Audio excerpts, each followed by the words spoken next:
Right, then, okay, my dear children, greeting all of you. Then I think you're doing well. Then today we are going to start our third term syllabus Pudala, right? Then all of you take out your civic books and get ready. Then today onwards we are continuing our third term syllabus Pudala, okay, my dear children, right? Greeting all of you. Then I think you're doing well. Okay, I will share the YouTube live stream link also over there. I will share to the group. I got group it right. If there's any problem situation, you can join through the YouTube also. But it's better to join to the Zoom because you can communicate with me, right? Mataka. Zoom if there's a problem, you can join with the Zoom also, YouTube also. Right. Then children, all of you write down the next topic, Putala. Today we are going to start this lesson. Let us overcome challenges by solving problems, right? All of you take out your civic books and get ready. Right. Take out your civic books and get ready. Unit number 5. Let us overcome challenges by solving problems, right? Then let's overcome challenges by solving problems. That means ගැටලු නිරාකරණය කරගනිමින් අභියෝගවලට සාර්ථකව මුහුණ දෙන්න, right? Let's overcome challenges by solving problems. Okay. At the topic, please.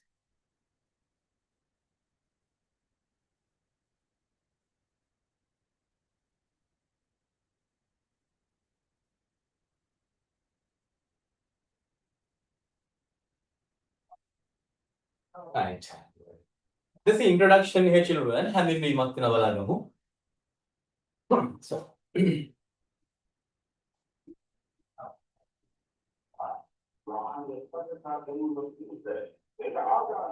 right.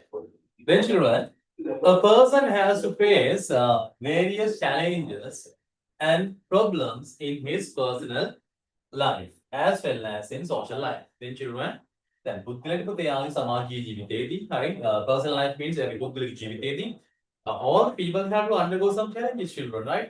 ගොඩක් මේ අභියෝගයෙන් වන්නේ අපිට, right? We have to face different types of problems, right? It is important to develop necessary strength in persons to face them successfully. Children, actually, if challenges are right, we can't avoid challenges. We can't escape away from challenges, Pudala. So we have to face them, right? So if you want to face them successfully, you have to develop some competencies also within you, right? So in here, we are going to talk about what are the qualities and what are the skills that you have to develop within you to face challenges successfully. By studying this chapter, it is expected to identify the weaknesses in inability to face challenges and problems in the children in present society. Hey, what are the problems that the children are suffering in nowadays? And also identify the weaknesses in ability to face challenges. What are the weaknesses? Or what are the things that the children should improve towards facing challenges successfully? We are going to identify them also. Then next one, to develop the necessary strength in students to find correct decisions and win the challenges through creative alternatives found by identifying the problems correctly and analyzing them. That means, children, develop the necessary strengths in the students to find correct decisions. Children, when you are taking decisions, what are the factors that you consider? Right? When you are taking decisions, how you should take decisions. Win the challenges through creative alternatives found by identifying the problems correctly and analyzing them. If you are suffering from a problem, first of all, you have to find out the reason. It's like and you have to analyze them. Right? And also, you have to find the most creative alternative to overcome those problems and challenges, right? මේ අභියෝග සහ ගැටලු පුතේ මග අරගන්නට හොඳම විකල්ප අපි තෝරගන්නටත් ඕනේ. Clear? Okay. Then, children, let's move the lesson. අපි යමු පාඩමට එහෙනම්. Look at here. There's well-known story here. All of them කතාවකුත් උදේට තියෙනවා නේද? බලන්න. The basic process that can be seen in nature is that birth, existence and death of everything. Then අපි මේක දන්න අපු තේරුම් හරිද? දැන් අපි කියනවා නේද ඔය in Buddhism also it teaches us this one මේක අතින් කියලා දෙනවා.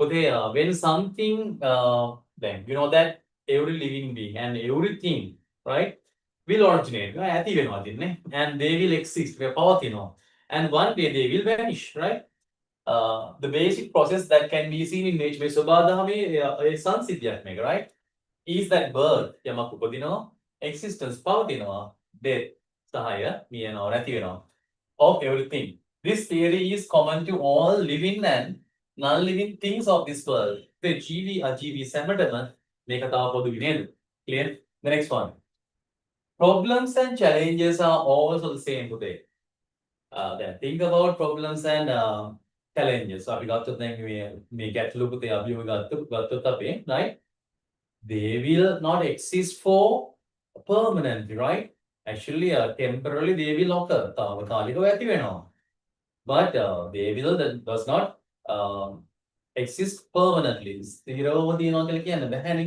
so to overcome these things we have to find alternative solutions මේ විකල්ප විසඳුම අපි හොයන්න ඕනේ නේද මේ ජය ගන්නට problems and challenges are also the same problems are something relative ගැටලු කියන්නේ අපිට සාපේක්ෂ දෙයක් කියන්නේ something that may become a problem to one may not be a problem to another think about this one පුතේ දැන් හිතන්නකෝ ඔයාට සමහරවිට ගැටලුවක් වෙන දේ තව කෙනෙක්ට ගැටලුවක් නොවෙන්න පුළුවන් right think like අපි එහෙම හිතමුකෝ then right then if you have a economic difficulty then යමෙක්ට තියෙනවා නම් ආර්ථික ප්‍රශ්නයක් then තව කෙනෙක්ට නැති වෙන්න පුළුවන් නේද හරි ඒ වගේ දැන් අර they will occur temporarily and they will vanish right මේ තාවකාලිකව තියෙනවා මේවා නැති වෙනවා right then අනේ වගේ දේවල් something that may become a problem to one may not be a problem to another for example though crossing the river is a problem to a rabbit දැන් ගඟක් කරා යන එක ආවෙක්ට ගැටලුවක් නේ right they can't swim right then පිනන ගෑනේ it is not a problem for a tortoise හැබැයි ඒක ඉබ්බෙක්ට ගැටලුවක් නෙමෙයි they can swim right and they can live all the time in the water ඉතින් ඕන තරම් වෙලා වතුරේ ඉන්න පුළුවන් yet running with the rabbit is a problem to a tortoise හැබැයි ආවෙක්ට sorry ඉබ්බෙක්ට ආවෙක් එක දුවන එක ඉබ්බට ගැටලුවක් right in the same manner while running fast become a problem to a tortoise it is not a problem to a rabbit එහාවට ගැටලුවක් නෑ they can run away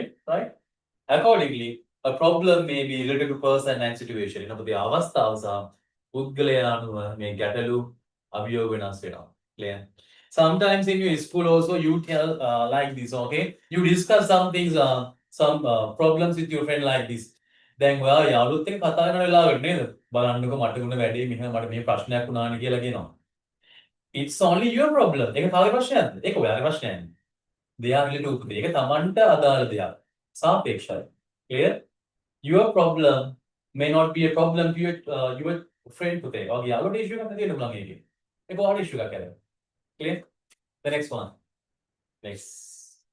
next page right අපි යමු එහා පිටුවට there's a definition here what's meant by a problem මොකක්ද මේ ගැටලුව කියන්නේ a problem can be defined as a barrier or an obstacle okay barrier means බාධකයක් obstacle කියන්නේ බාධකයක් right a problem can be defined as a barrier or an obstacle that blocks reaching a certain activity then think about like this පුතේ then you are trying for something or you are trying to achieve something ඔයා යමක් ජයග්‍රහණය කරන්න නැත්නම් යමක් ළඟා කරගන්න try කරනවා suddenly you have to undergo some problem එකපාරට හිටපු ඇටි ඕන එකේ බාධක වෙනවා අන්න ඒ වගේ දෙයක් right a problem can be defined as a barrier or an obstacle that blocks reaching a certain activity condition or situation යම් තත්ත්වයක් ළඟා කර ගැනීමට යම් අවස්ථාවක් ළඟා කර ගැනීමට යම් ක්‍රියාකාරකමක් කිරීමට ඇතිවන බාධක තමයි පුතේ they are known as they are called as problems අපි ඔයාලට කියනවා ගැටලුවක් කියලා clear okay it can be defined simply as the අපිට සරලව තවත් කියන්න පුළුවන් කොහොමද it can be defined simply as the gap between the situation of any moment right gap between the between the situation of a woman and inability to achieve one's expectations as precise as one expected. යමෙක් බලාපොරොත්තු වුණු විදිහට යමක් ළඟා කරන්න බැරි ඊවදාවක විදිහට problem එකක් කියලා කියන්නේ. Right? As the it can be defined as the gap between the situation or any moment. ඔයා ඉන්න තත්ත්වය සහ ඔයා ළඟා කරගෙන බලාපොරොත්තු වෙන තත්ත්වයට තියෙන මේ පරතරය. Right? Now you are in this situation. දැන් ඔයා මෙතන ඉන්නේ. Now you want to achieve this one. ඔයාට මෙතෙන්ට යන්න ඕනේ. මේ තාක් දුරට යන්න ඕනේ. අන්න gap එක. Right? That gap is known as problem, obstacle. ඒ තමයි බාධකය නැත්නම් ගැටලුව කියලා කියනවා. Right? Then as the gap between the situation of any woman and inability to achieve one's expectations as precise as one expected. තමා බලාපොරොත්තු පරිදි යමක් වාට ඉටු කරගන්න අපහසු නම් බැරි නම් අන්න ඒ පරතරය තමයි අපි කියන්නේ මොකක්ද කියලා. That is known as a problem. අපි කියනවා ගැටලුවක් කියලා කියනවා. Right? There are two definitions here, right? And definition දෙකක් තියෙනවා මෙතන. Right? Let's write them all. අපි ඔක්කොම ලියාගමු. First of all, write this question, please. Option එක ලියාගමු.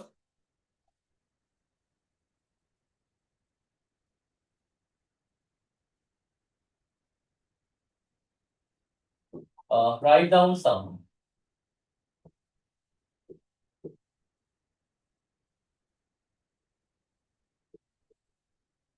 Write down some definitions.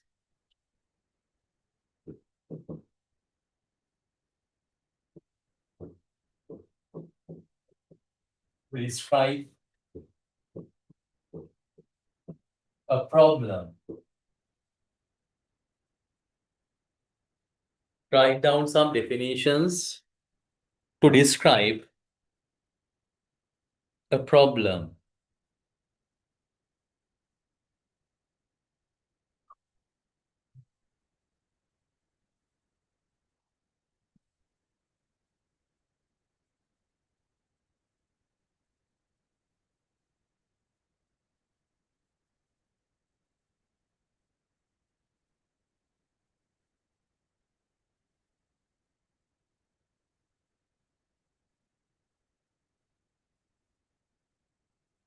Right.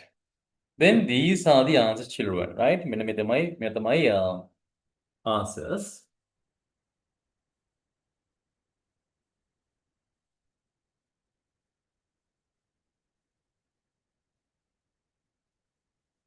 A problem can be defined as a barrier or an obstacle that blocks reaching a certain activity, condition, or situation.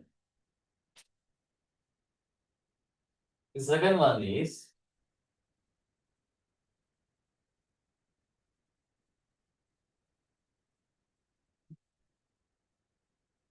as the gap between the situation of a movement and inability to achieve one's expectations as precise as one expected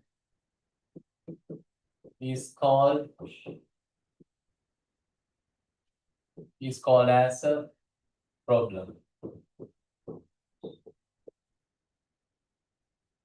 Right, you can write them both in the volume. Write them separately, okay? And practice one of them. පාඩම් කරගමු.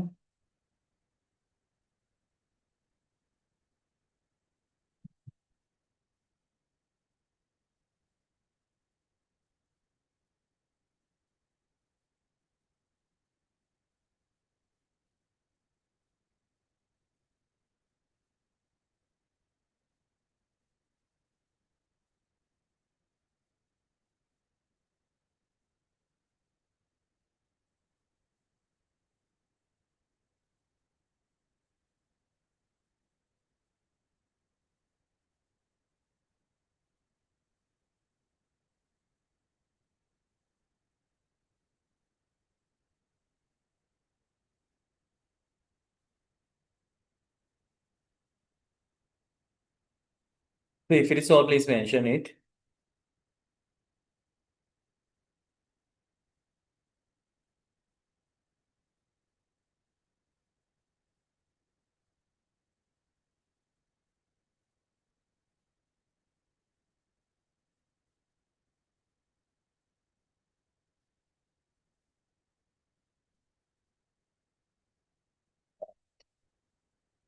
Okay, I will give you another 1 minute.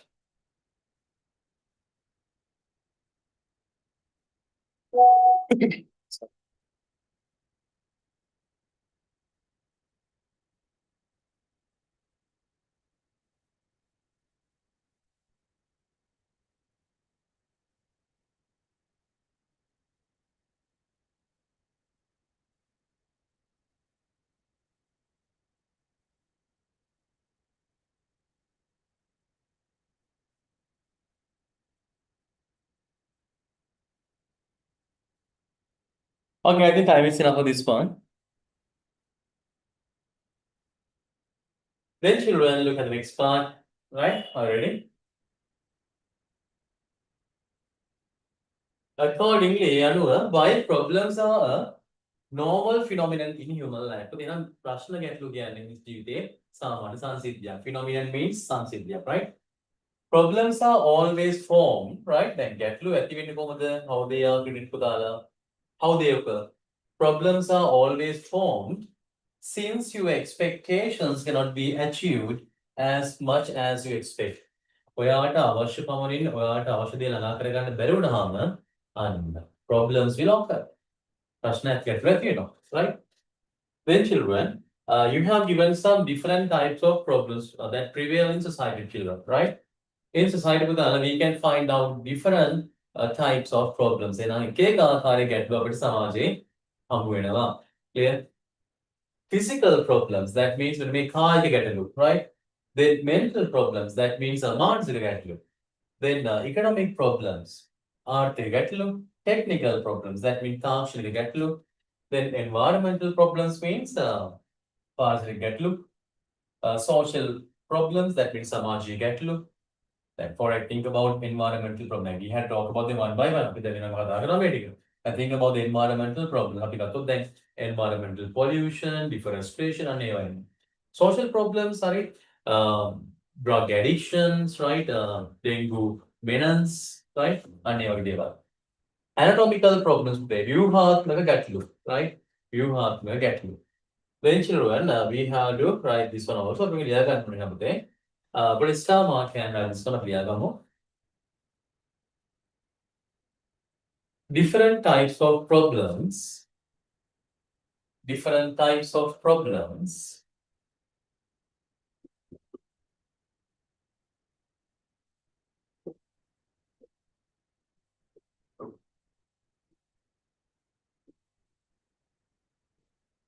Different types of problems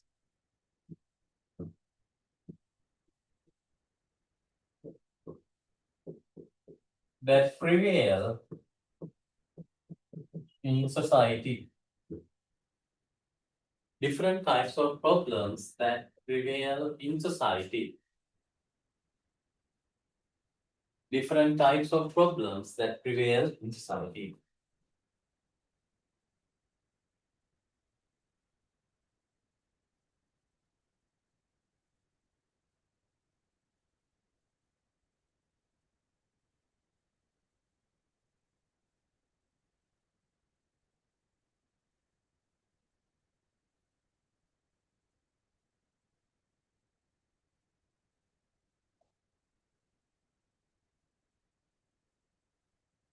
Then children, we can move towards the answers. Children, now you can write some problems out of this chart. Write them downwards, please. Right? Write them downwards.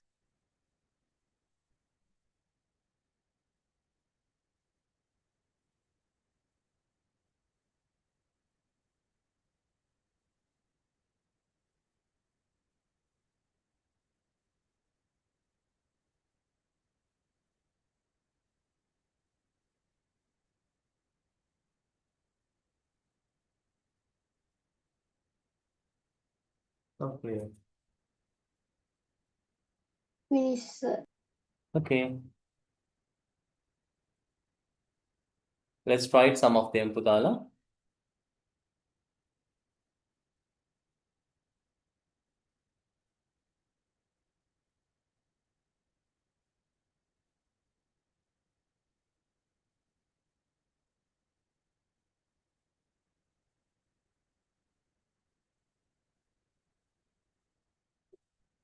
Right. Next part.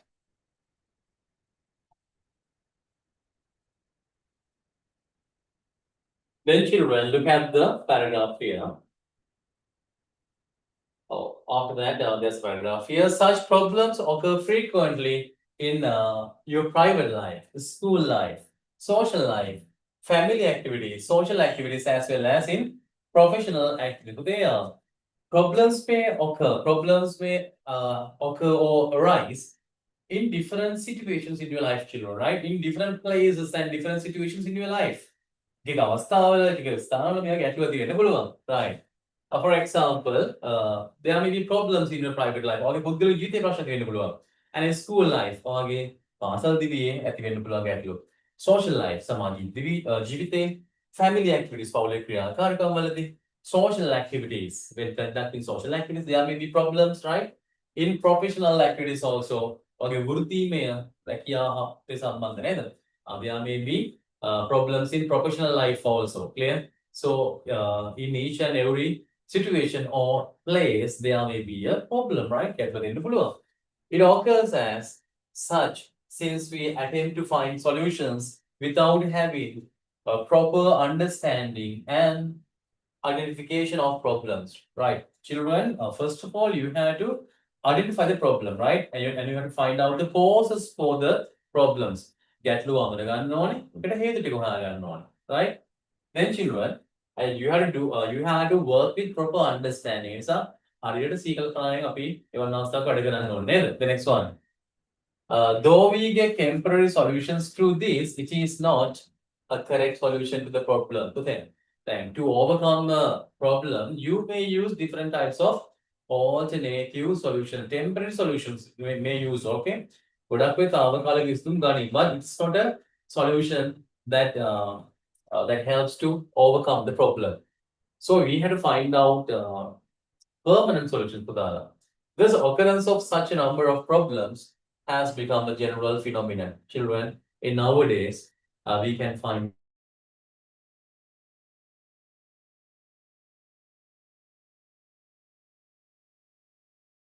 increasement of social needs. There may be so many problems that arise in our society. අපේ සමාජයේ දැන් ගැටලු එන්නම වැඩි වෙනවා නේද? Clear. Then children, okay.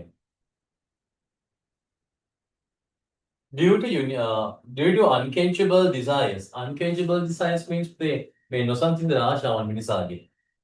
And unlimited expectation in people, මිනිසුන්ගේ අසීමිත අපේක්ෂාවන්. Problems occur frequently. They are the main two reasons for them. දැන් ගොඩක්ම හේතු මොනවද මෙන්න මේ ගැටලු වලට?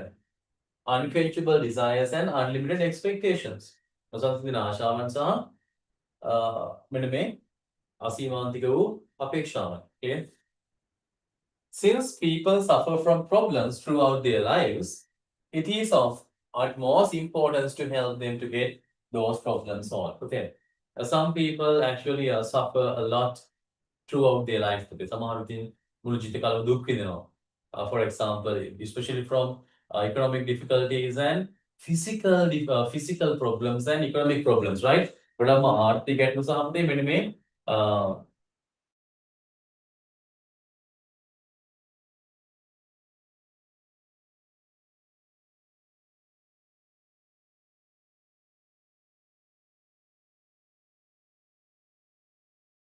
problem solved. Okay, if you have the necessary skills and knowledge, then you can help the others, right? ඒ අවශ්‍ය දැනුම් කුසලතාවක තියෙනවා නම් you can help the others to solve their problems. ඒ ගැටලු විසඳ ගන්නට ඔයාලට පුළුවන් විදිහට උපකාර කරන්න පුළුවන් යාළුවන්ට. Right? Maybe your family members, maybe your friends, right? Okay. Children, definitely it will be asking you exam දාලා. Definitely මේක අහන exam එකේ ඕන්න පාඩම් කරගන්න. මම කියවන්න අනිවාර්යෙන් exam එකේ බලා ගන්න. Right? Examples of some problems faced by student. Right? Ready line එකට ඔන්න එනවා. Examples of some problems faced by students. සිසුන් මුහුණ දෙන ගැටලු ටික. පුතා what are the problems that you are facing frequently in your life? ඔයාගේ ජීවිතේ ඔයා නිරන්තරයෙන් මුහුණ දෙන ගැටලු. Right? Problems of food and nutrition. Poshane sah vyahara pana poshane sambandhen ගැටලු ඇති සමහර දරුවන්ට, right? Absence of things one likes. තමා කැමති දේවල් නොමැති වීම, right? Absence of things one likes. Clear? Well, think about your life for that. You may want to buy something, right? But the parents have to manage their economy, right? Yeah, I think දෙමව්පියෝ ඉතින් අනිවාර්යෙන් ඒක ඒ ආර්ථිකය නේද හරියට කල්පනා කරගෙන ගන්න ගන්න ඕන පුළුවන් හැම දෙයක්ම දෙන්න දැන් හරි. But if they are capable of bringing them to you, they will bring it to you. ඉතින් ඔයාලට අරගෙන දෙයි ඉතින් පුළුවන් වෙලාවට නේද? එහෙම තියනවා ඉතින් නේ. ඉතින් absence of things one likes, but don't take it as a problem. ඉතින් ඒක ප්‍රශ්න කරගන්න හොඳ නෑ වගේ දේවල් නේද? Then loss of security and protection. ඉතින් ආදරය සහ ආරක්ෂාව දෙවරම රැකවරණේ ආරක්ෂාව නොමැති වීම. Due to loss of parents, then of your Nisa. Then think about some rebellious groups in the school. පාසලේ කලහකාරී වගේ ළමයි වගේ කට්ටිය නිසා තේම වෙනවා. Scarcity of resources in some school. පාසල් වල සම්පත් හිඟය දැන්. I think most of you are going to main schools in Sri Lanka. උදේ අපි ඔයාලා නම් ගොඩක් පුතේ ප්‍රධාන ප්‍රමුඛ පෙළේ පාසල් වල ඉන්නේ නැත්තර නේද? But there are in rural areas there are so many schools that are suffering with the loss of lack of resources, right? මේ සම්පත්තිය කියන නිසා ගොඩක් පීඩන ඉස්කෝලේ තියෙනවා. all time ප්‍රශ්න නෑ ලොකුවට. Scarcity of resources in some schools, right? The next one, economic difficulties. ආර්ථික අපහසුතාව එනවා කාලෙන් කාලෙට නේද? right. Failure in examination. විභාග අසමත් වීම වෙන්න පුළුවන්, right? Loss of love. ආදරයේ ආරක්ෂාව. ආදරය වගේ දේවල් ඇති වෙන්න පුළුවන්, right? Due to the separation of parents, දෙමාපියෝ වෙන්වීම වගේ දේවල් එක්කෝ due to the death of parent, දෙමාපියෝ මිය යාම නිසා වෙන්න පුළුවන්, right? And they are migrating for their jobs, right? එක්කෝ jobs වල නිසා වෙන්න පුළුවන් නේද? Right. Mental pressure caused by the school environment. පාසල් පරිසරයෙන් ඔයාලට ඇතිවන මානසික පීඩනය, especially from the rebellious groups in the school. ගොඩක්ම පාසලේ ඉන්න කලහකාරී ළමයින්ගෙන් ඔයාලට ලොකු පීඩනයක් කියලා වෙන්න පුළුවන්. Right? And don't bully others also. ඔයත් එහෙම කරන්න එපා අනිත් පැත්තට නේ. Don't bully others, right? And don't bullied by the others also. අනිත් අයකටත් එහෙම bully වෙන්න ඕනෙත් නැහැ. Then lack of time for sports and leisure, right? ක්‍රීඩා කරන්න විවේකය ක්‍රීඩා කරන්න ක්‍රීඩාවට විවේකයට තියෙන වෙලාව අඩුයි. Lack of time for sports and leisure, right? Last one, having to face examinations comparatively. Having to face examinations comparatively. That means තරංකාරී ලෙස නේද? Comparatively means තරංකාරී ලෙස විභාග වලට මුහුණ දෙන්න සිදු වෙලා තියෙනවා, right? For example, oral examinations, LL examinations, scholarship examinations, right? Actually, we can't avoid them, right? If you want to choose a good school, you have to go through the scholarship exam. If you want to go to a good school, and if you want to do some if you want to do your A-levels in bio stream, maths stream, you had to get a good results for the oral exam also, right? If you want to enter to the university, you had to go through the A-level exam, well, right? Likewise, there are competitive exams also. It's also a problem for a student, right? So these are some examples for the problems faced by the students. There are so many children. Education language can brush up.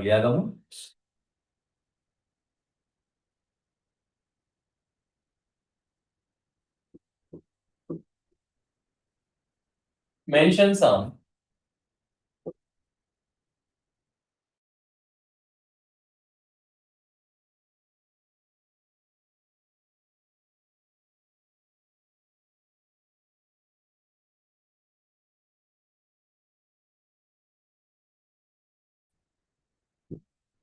faced by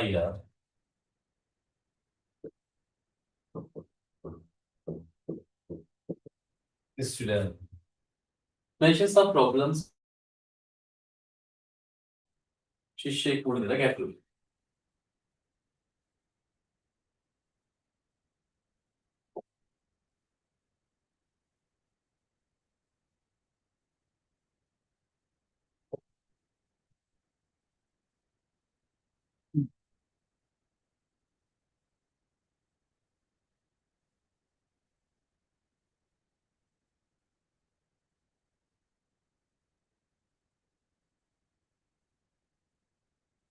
Right. Then children, you can write some points out of them, right?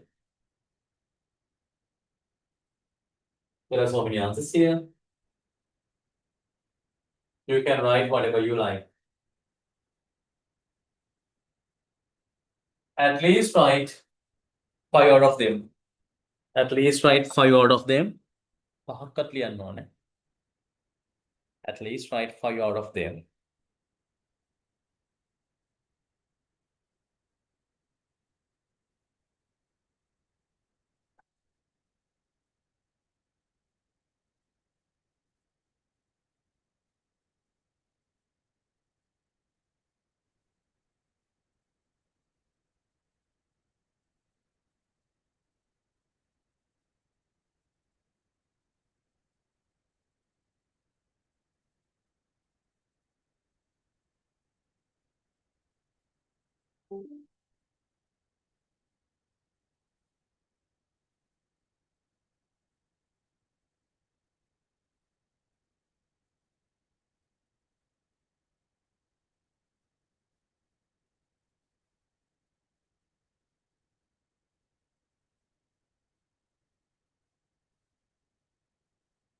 Okay, children.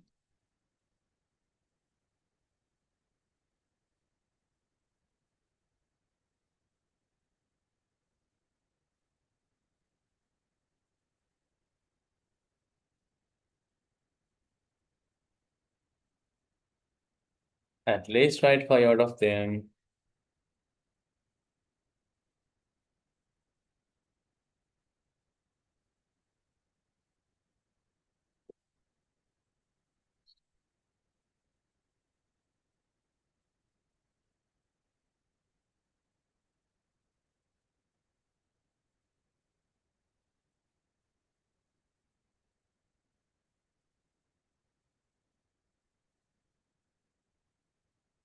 I think time is enough for this one. But okay, let's go to the next part. Hey, finding causes for problems. You know, causes means හේතුපතේ.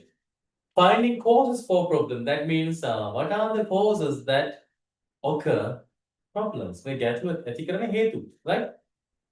Finding causes for problem. When finding solutions to a problem that has arisen, it is important to find the causes of it. පුතේ. Before finding solution for a problem, then ගැටලුවකට හේතු විසඳුම හොයන්න කලින් we have to find out what is the cause for it. මොකක්ද මේ ඇති වෙන මේක මේක ඇති වෙන බලපෑම හේතුව මොකක්ද අපි හොයාගන්න ඕනේ. Clear? And you to eradicate it. ඊට පස්සේ අපි ඒක අයින් කරලා දාන්න ඕනේ නේද? Then most of the problems arise due to personal behavior. දැන් ඉතින් ගොඩක් ගැටලු ඇති වෙනවා මෙන්න මේ හේතු නිසා. For example, personal behavior පුද්ගල චර්යාවන් නිසා. Actually due to the improper human activities or improper personal behavior, right? Personal reactions මේ එකක පුද්ගලයන්ගේ ප්‍රතිචාරයන් නිසා, right? And personal activities සහ පුද්ගල ක්‍රියාකාරකම් නිසා ගැටලු ඇති වෙනවා. When finding causes for problems, they can be revealed by analyzing them as shown in the following diagram. Okay. Then if you are searching for the causes for a problem, then ගැටලුවකට හේතු වෙනවා නම් මෙයා you can follow this method, right? මේ method එක ඔයාලට බෙදා ගන්න පුළුවන්. They can be revealed by analyzing them as shown in the following diagram. එන්න මේ ටික අපිට සවිස්තරාත්මකව ගන්න පුළුවන්, right? Okay. Just like a flow diagram, put a flow diagram වගේ එකක් තමයි මේකත්. Problem. ගැටලුව. The first stage is problem. ඔන්න පළවෙනි අදියර මොකද්ද? ගැටලුවක් ආවා. Right? Now you're suffering from a problem. Second stage, reasons for the problem. You have to find out the reasons for the problem. ගැටලුවට හේතු හොයාගන්නවා. Influence of the problem, right? අපි හොයාගන්නවා මොකද්ද? මේ ගැටලුව ඇති වුණේ මොනවා නිසාද? Right? ඒ හේතු හොයාගත්තා, right? ඒ වගේම මේකට බලපාපු කාරණා ටික අපි වෙනම හොයාගන්නවා. Look at them children. Thank God. For example, right? You have given this one here. A. You have given some problems here. Then may want the bette get to the balagan blue. Right. Failing examination. විභාග අසමත් makes a problem. ගැටලුවක්. Poor achievements in subjects. විෂයන් වලට ලකුණු අඩුයි. Right? අනුරාධිත හේතු ටික. Then reasons for the problem. Poor attendance. නිසි පරිදි පාසල් පැමිණිලා නැහැ. Lack of knowledge on subject matter. විෂය කරුණු සම්බන්ධ දැනුම අඩුයි. රට පාඩම් වැඩ කරලා නැහැනේ. Lack of knowledge on subject matter. Fear of examination. තාගත අමතේ වෙන මේ විභාග බීතිකාව. Not prepared to learn. අනික ඉගෙන ගන්න සුදානමක් නැහැ. ඔහේ ඉන්නවා නගලා. They are not ready for learning, right? ඉගෙන ගන්න ලැස්තියක් නැහැ ඒගොල්ලෝ. Then they are the reasons for the problem. Influence of the problem, right? දැන් එන්න බලපෑම මොනවද බලන්නකෝ. Engaging in improper activities. අගේ නොගැලපෙන අවදිමත් ක්‍රියාකාරකම් කරගෙන හිටියා. Laziness and lack of dedication. කම්මැලිකම සහ අලසකම සහ කැපවීම අඩුකම. The other one, not engaging in exercises. සහ අභ්‍යාස කරන්නේ නැහැ. Right? Not engaging in exercises. ඉතින් වැඩ කරන්නේ නැහැ, homework කරන්නේ නැහැ. Right. Not doing studies. Not doing studies. පාඩම් වැඩ කරන්නේ නැහැ. Less attentive in listening to the lessons. පාඩම් වලට හොඳට සමත් වීම කරන්නේ. So they actually they miss many subject matters, right? ගොඩක් විෂය කරන උඩ මොකද වෙන්නේ? යමෙක්ට මගහැරෙන්න පුළුවන්. Right. Then this is how you should analyze a problem. මෙන්න මෙහෙම තමයි අපි ඉස්ලාම් problem එක analyze කරගන්න. Clear? Okay.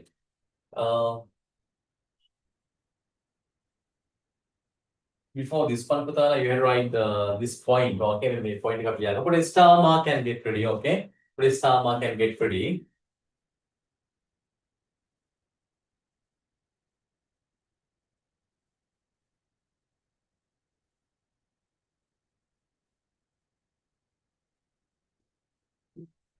What are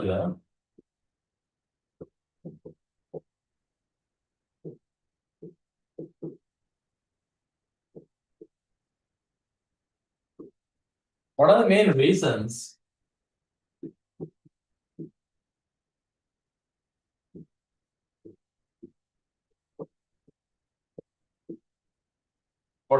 reasons for problems? ගැටලු වලට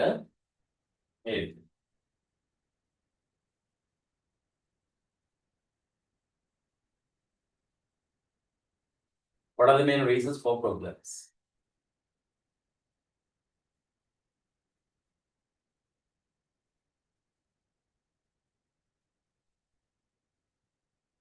Right.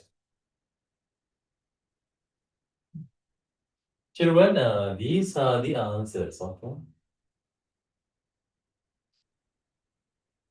Personal behavior, personal reactions, personal activities.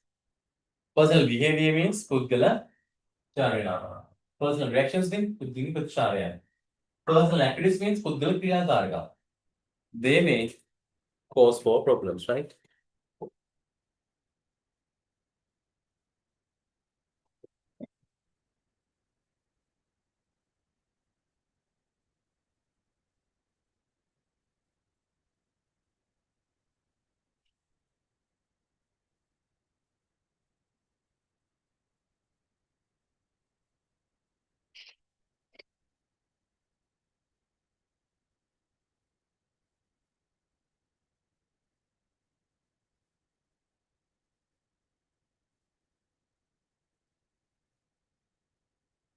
Right. Next part. Children,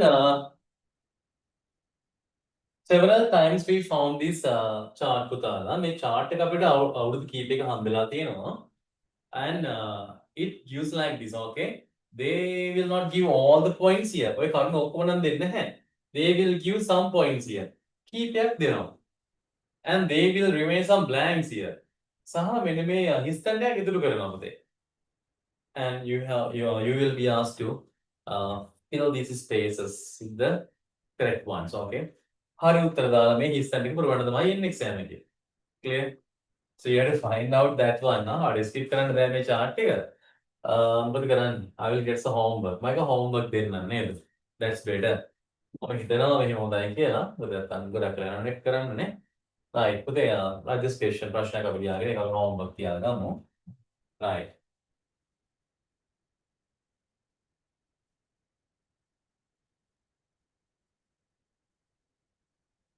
What is the process?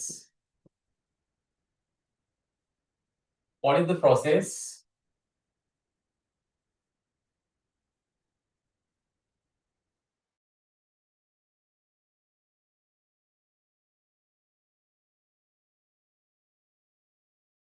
used to? පුතේ මෙතන ඔයාලට මෙහෙමයි හරි look at here. You have given two problems. මෙතන ගැටලු දෙකක් තමයි දීලා තියෙන්නේ. Right? ඉතින් Nokia කියන්නේ මේ exam එක තව තවම දෙකනේ exam failing examinations poor achievement එක subject ඉතින් ඔයාලට ඒක relevant වෙන්න එපයි අනිත් ගැටලු කියලා හරියන්නේ නැහැනේ ඒ නිසා they selected these two problems for you ඒක overcome කරනවා දීලා තියෙන්නේ how to overcome these problems have been given here right ඒක ජය ගන්න මම දීලා තියෙන්නේ ඒක ලියන්න ඕනේ නේද poor achievements in subject failing examination right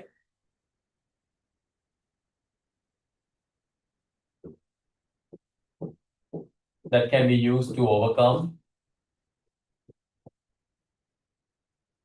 poor achievements of subjects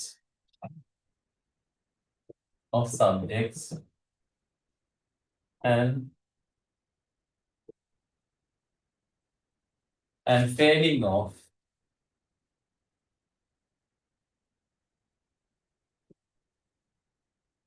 failing of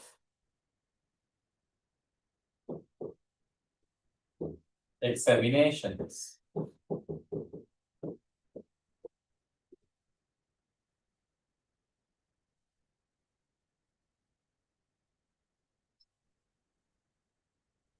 With many. So I got 96 for geography. Okay, nice to hear that one. Very good. And 84 health science. Okay, very good. Now let's improve health also. Then 80 වලින් තව එහාට අපි යමුනේ third term කෙනෙකුට. පුතේ have you received civic? මම දැන් කාට කියන්න කලින් හිටියේ ඔයාලට කොහොමත්. පුතේ if you have received your term test marks දාලා please send them to us. අපිට එවන්න ඕනේ right? And you can send me a photograph of all the papers, right? Papers to photos to if you put more than 85, as I told you, you can have a gift. You may buy a gift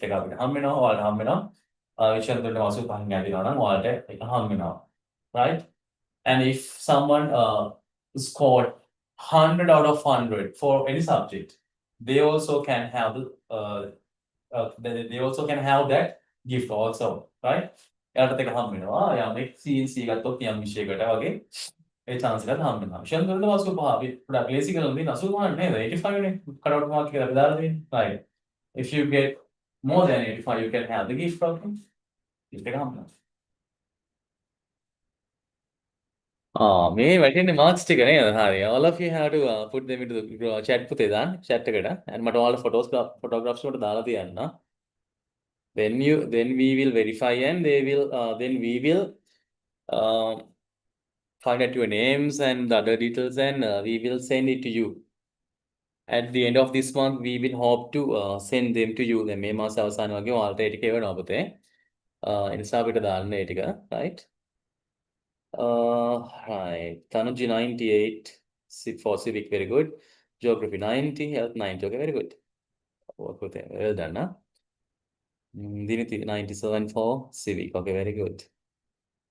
Damsi, so I got 96 for both civic and geography. Very good, very good. Okay. That's so satisfying, huh? I think ඔයාලගේ ලකුණු තමයි අපි තෘප්තිය නේද? අපි සතුටු වෙන්නේ ඒකෙන් තමයි. Right? That's the sole aim of us. අපිත් එකම අරමුණ ඕකනේ නේද? The sole satisfaction is that one. Right? Okay. Then children at home you can do this one, okay? Make ගෙදරින් අපි කරමු එහෙනම්. We'll give as a homework. Like a homework දෙන්නේ. Right. Mark it as a homework. ඒක mark කරගන්නකෝ. ආ විනෝද. පුතේ විනෝද වා නිව්කමර් කෙනෙක්ද පොඩ්ඩක්? ඔව්. මම හිතන්නේ වාඩි වෙනවා හොන බලන්න නම වැඩි හුරු නැහැ වාගේ. බැලුවේ පොඩ්ඩක්. හරි මේ පාර ඉම්ප්‍රූව් කරමු අපේ තර්ඩ් ටර්ම් එකේ. හොඳයි. හ්ම්.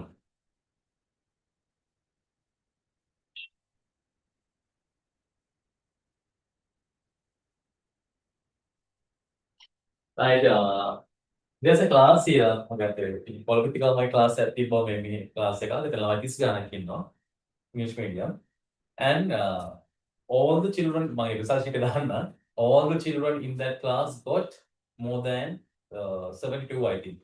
72 කියන සීමාවෙන් එහාට හැම විෂයකටම හැම ළමයෙක්ම අරගෙන තියෙනවා. ඒ පන්තියේ. There were some students who came late to the class. ඔය grade 7 වගේ ආපු ළමයි ටිකක් හිටියා. Actually කියන්නේ සාමාන්‍යයෙන් අපේ ගොඩක් අය මනින්ද girls boys convent ඒවත් එක්ක තව ටිකක් regional town එකක් නේ කොළඹ කියලා කියන්නේ. එතකොට ඒකේ සාමාන්‍යයෙන් ඒ ඉස්කෝලේ ළමයි හිටියා. ඉතින් මේ දුර පුතාලා ගත්තාම මේ ටිකක් අඩු වෙලා තිබ්බා. ඒක ඇත්තට මගේ එනකොට අඩු වෙන්න තිබ්බේ. සතුටින් මට කියනවා මේ පාර 98 පවත්නා මාළ girls ලාට boys ලාට එහෙම. ඒ කියන්නේ ඒ තත්ත්වයට ඇවිල්ලා තියෙන හොඳ improvement එකක් තියෙනවා ඉතින්. මම research එක දානවා group එකට try.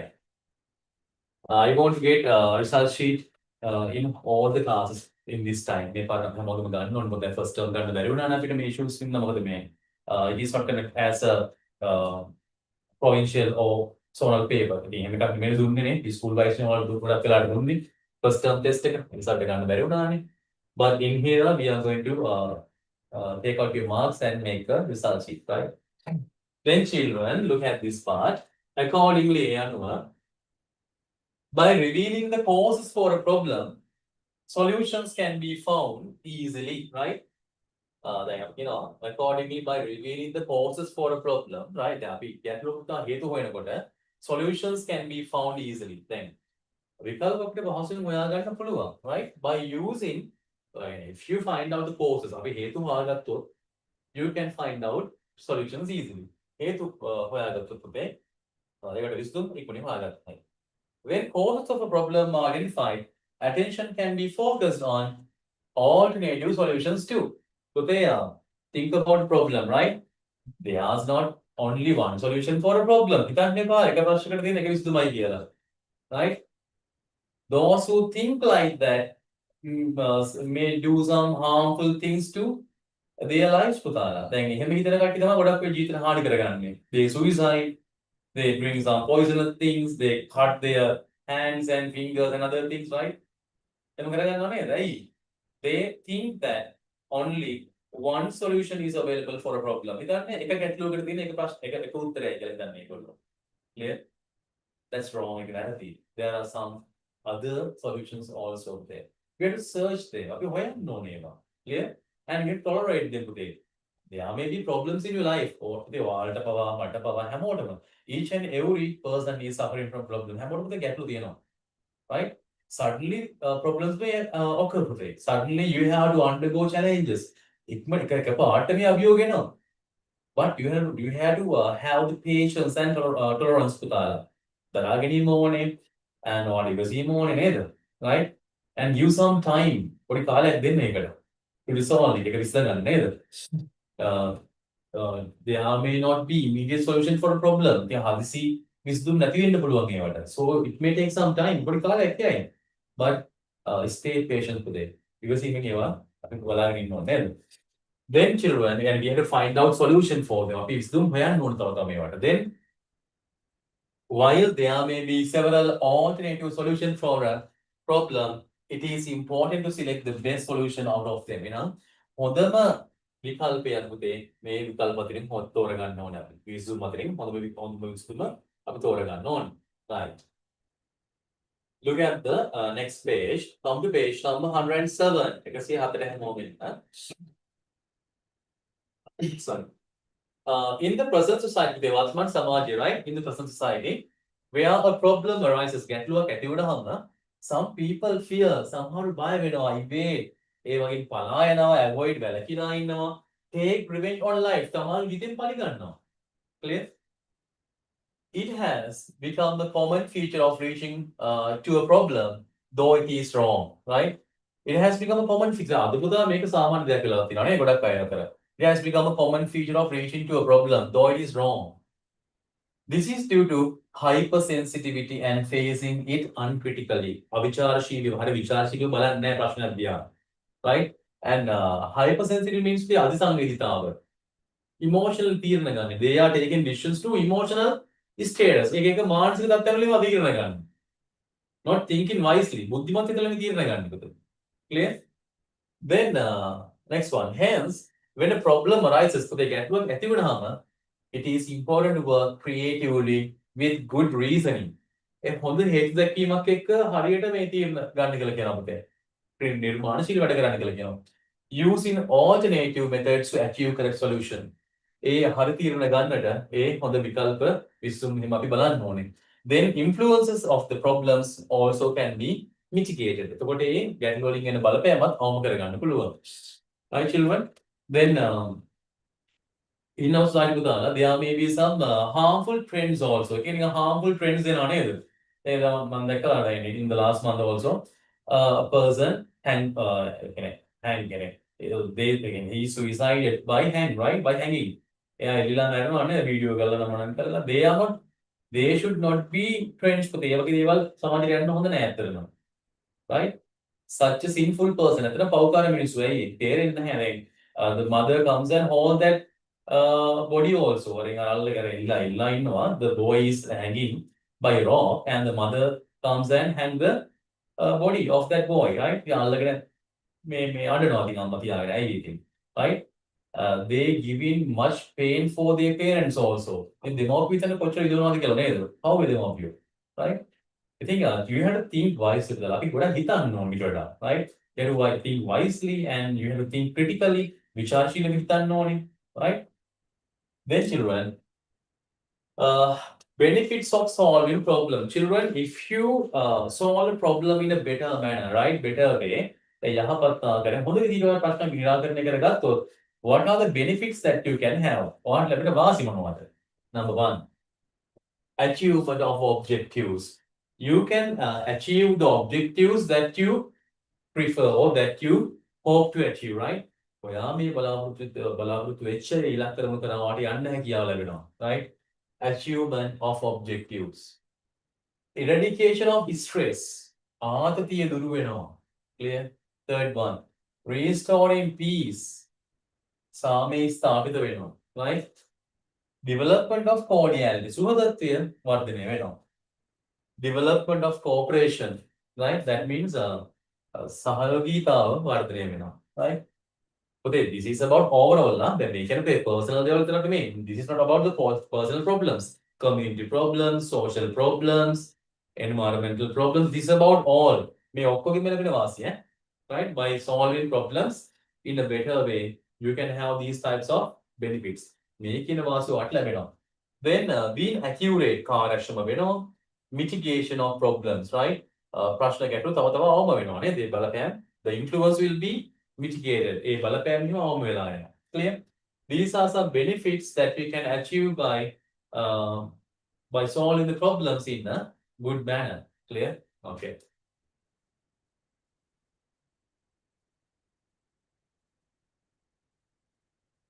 Right. What are the next question Pradala? What are the benefits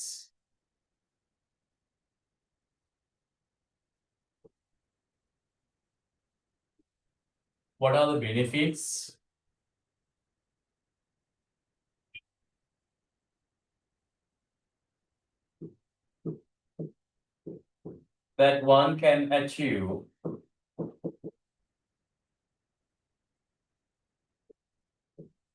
by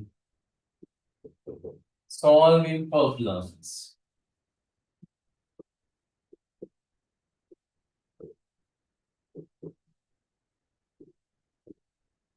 in a good manner? By solving problems in a good manner. Right?